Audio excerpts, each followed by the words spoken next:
too. Now, we're going to meet Mr. Peter Shield in just a moment, and I'm sure you'll find him a very interesting man indeed. Don't you think so, Louis? Oh, yes, he's really a very interesting person. In fact, some of the other things he claims he's able to do, it's even more interesting. For example? For example, well, I could tell you something about the bullet catch. Well, first of all, the performer, Peter, who you'll see later on, will ask his assistant to shoot the gun at him, and then he'll catch the bullet between his teeth. My God. Well, that's incredible. I mean, at first, I really couldn't believe it, but then at the end, I really had to, because he showed me the bullet between his teeth. And then he also told me that the bullet catch was originated in China in 1630. Well, that was long ago. But then, unfortunately, 10 people have died while trying to do this act. Oh, my God. Very dangerous. Yeah. So as a friendly advice for those of you who might have firearms at home, please don't do it at any circumstance. It's really very dangerous. Well, one thing for sure, if I had a gun, I'll definitely not do it. On me. I said, Well, I think there's another thing we should mention is that our researcher, Alice, deserves a special mention because she was very brave to stand in the line of fire with a balloon. Oh, yes, she was very brave. Now, just before we go on to the film, I have to tell you, what you're about to see is exactly what happened. There's no camera tricks involved, and we filmed the whole thing in one straight session. Now, we used a couple of cameras to shoot it so as to give you a better view of the whole act. Ready? Ready? Take aim. On the count of 3, in your own time, fire! 1, 2.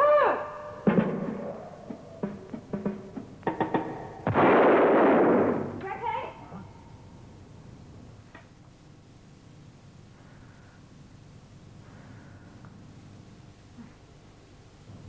Well, I don't know much about guns, but I thought the assistant moved quite a bit as she was firing. How do you suppose she could aim so accurately? Well, actually, maybe he uses his powers of ESP to guess exactly how out of range the bullet will be and then ducks to catch it. Oh, Peter, that act was really fantastic. Very interesting. I also know that you are an ESP specialist, extrasensory perception, right? That's correct. And you're telling me that ESP helps you in the act. Now, could you tell us exactly how does it help you? I don't know so much in my act, but I think life in general. You know, most successful people in business show a degree of extrasensory perception. You, as a journalist in television, will know that it's that extra little ability to be where the good story is at the right time. I was for many years a photojournalist with Associated Press. I learned in those early days that knowing where to be at the right time, knowing the right instant to click the shutter, to take the right photograph, was an ability you develop. But ESP is an ability that's inherent in all of us. We all have extrasensory perception. Our stage presentation is a fun look, if you like, at extrasensory perception. And it's designed to stimulate an interest in the real hidden powers of the mind, which too few people develop. Did you really have any accidents during the acts? Yes, of course, performing the bullet catch is dangerous. Over 10 people have actually died performing the bullet catch since it was first performed. In China, incidentally, as early as 1630, if I remember correctly. On the night of the 13th of June last year in Sydney, Australia, due to a slight distraction by a member of the audience, which caused Elizabeth to slightly misfire, the bullet narrowly grazed my left cheek and I very nearly lost an eye. I think you have some pictures. Yes, yes, I did. Yes, with pleasure. There's a shot here which shows where the bullet grazed me in the eye, or just below the eye, and the blood trickling down my face. It was quite a shock. Elizabeth was unable to do the act for some weeks afterwards, for fear that it might happen again. I see. Well, Liz, could you tell us how did you feel at that time when you were holding the gun at Peter? Well, we've done it quite often, so I'm fairly used to it, but of course, I'm always nervous that somebody's going to scream or shout just as I'm counting to 3. As you saw, we do 1, 2, and then I fire on the count of 3. After I've hit him twice, on the first time I hit him, I didn't do it for over a month. I refused to do it, actually, and we had bookings, so I had to do it. I hit him recently, and I feel terrible. Does ESP have any language barrier? Well, it's hard to say language barrier. I have never really tried ESP experiments with non-English speaking people. Earlier tonight, you know, you and I prepared to do something. I asked you to think of 3 things. If I remember rightly, a number, right? City, a name of a city, any city you like in the world, and a color. Right. Now, if you like, we could complete that experiment now, and I could see if I could actually pick those thoughts up from you. Would you like to do that? Oh, yes, please. All That'd right. be very interesting. Let me get a pencil and a piece of paper. Okay.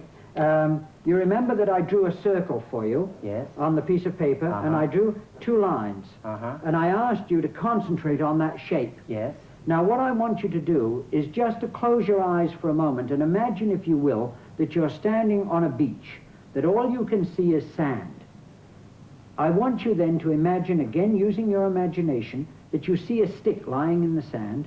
I want you to pick that stick up with your mind and draw the first number that you wrote on the piece of paper, just with your imagination, as though you're actually writing it in the sand. Okay. Let me warn you that I'm going to be watching the movements of your eyes underneath your lids. I'm giving you a little bit of a clue as to what's to happen. I'm going to do it right now. Right now. Just close your eyes if you will.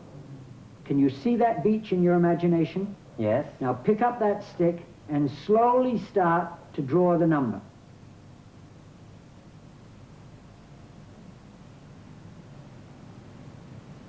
Tell me when you finished. Okay. There are only 2 digits. Right. All right. Let's go on to the next piece of information while you've still got the stick in your hand. The next thing I asked you to think of was, in fact, the name of a place, wasn't it? Yes. City. All right. Please think of that place now. Draw it slowly in the sand. Okay. Just as you drew it on the paper. Okay. Now, you see, you're printing this for me in English. Yes. Right.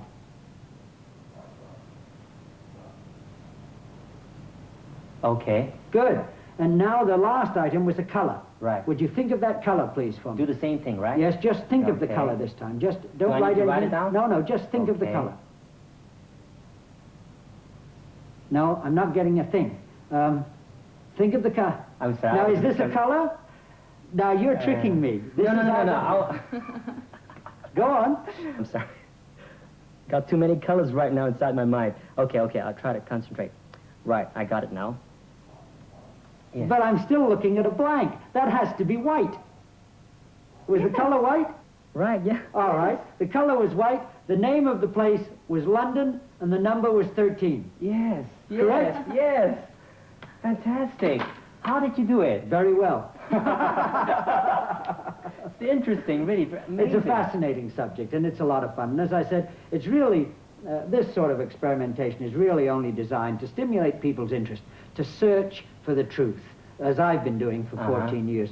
For example, we talked about watches, and an experiment with watches. Let me see your watch very quickly. What is the time at the moment by your watch? It's 7:25. 7:25 by your watch. How long have you had the watch? For about 2 years. Does it keep good time? Yeah. All right. What I'm going to ask... up until today. All right. What I'm going to ask you to do, this is an electronic watch. A quartz watch. Yeah. Quartz watch. Yeah. All right. I'll tell you what we'll do. We'll delay doing this particular experiment until I come back to Hong Kong next time. And what we'll then do is we'll take watches at home and we'll invite people to bring along broken watches. Okay. And I'll show you how, using the power of their minds at home, they can actually cause broken watches to work. To work. Now, to give you an actual demonstration of how that operates, let's take, for example, our friend Uri Geller, who many, many people have heard of, the Israeli gentleman who claims, using the power of the mind, to be able to bend metal. Now, let me start by saying to you categorically that there is no scientific evidence that anyone anywhere can actually bend metal. I'd like you to look at those 2 spoons. Do you see the way they nest together? Yes. They're perfectly shaped very together. close together, Will yeah. you take them, please, and select one for you and one for me? Okay. Which one would you like me to have? Okay. All right. Now, what I want you to do is just hold it between your 2 fingers there. Like. Right, like so. So there is no possibility of any leverage at all, and I want you just then to stroke it gently with your fingers like that. Just gently with your fingers like that. Can you do that? Yeah. That's it. Now, if the camera can zoom right in on your fingers just there, so that we can see the point where you're just gently stroking with your fingers like so. And just gently back and forth. Now, we haven't time to do this for any length of time, but perhaps you would express to your audience or clarify that there is no way you can bend that just using your fingers like that, is there? No, I don't think so. Not if you're just holding it with those 2 tips. No, no. No way at all? It's impossible. All right. Now watch what's happening to mine. Can you see anything happening to mine? Yes, it's bending. Can you see it actually starting to bend? Now, there's no way, holding anything like that with two fingers, that you can cause the two parts to bend. Now, let's just see if there has been a change. Okay. Take the two items, hold them together yourself, and you can perhaps see the difference. Gee, that's really something. This is really what, in scientific terms, we call psychokinesis, the ability to move objects with the mind. Now, psychokinesis differs from ESP in that there is no scientific proof that that could take place, despite what your cameras have seen. Ladies and gentlemen, we thought we'd talk about something a little bit different this evening, the fascinating subject of numbers. I don't know if you know a great deal about it, but it really is quite interesting. Peter, what have you got to tell us? Well, when it comes to the subject of numbers and numerology, there is no more experience